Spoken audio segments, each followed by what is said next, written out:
Mix by AG recording studio. Music by Kanchan Raj Hajipur Vaishali.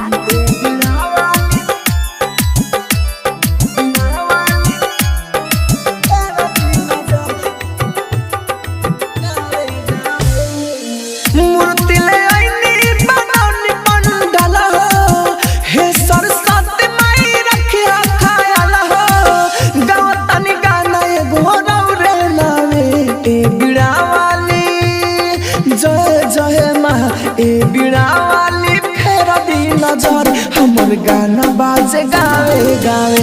ए बीड़ा वाली फेरा दी नजर हमर गाना बाजे गावे गावे। आप सुन रहे हैं एजी एंटरटेनमेंट की धमाकेदार प्रस्तुति। Music by Kanchan Raj Hajipur Vaishali.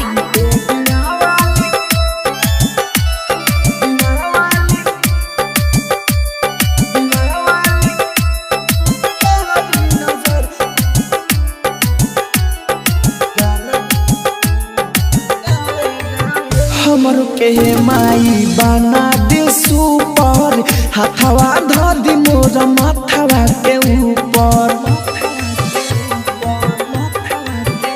हो हमर के माई बना दे सुपर हथवा ध दी मोर माथवा के ऊपर।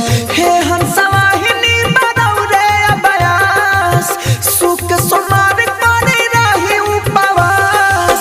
माथा झुकाइले माथम झुकाइले रौरे पावे बीड़ा वाली। हो ए बीड़ा वाली फेरा दी नजर हमर गाना बाजे गावे गावे।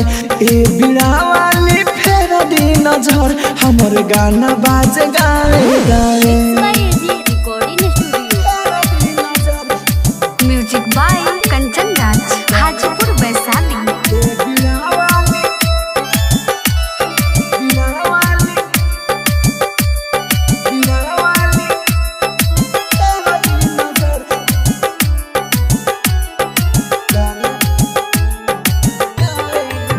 राइटर देवेंद्र कहे अमर जीत हो राहुल के मन में भर संगीत हो।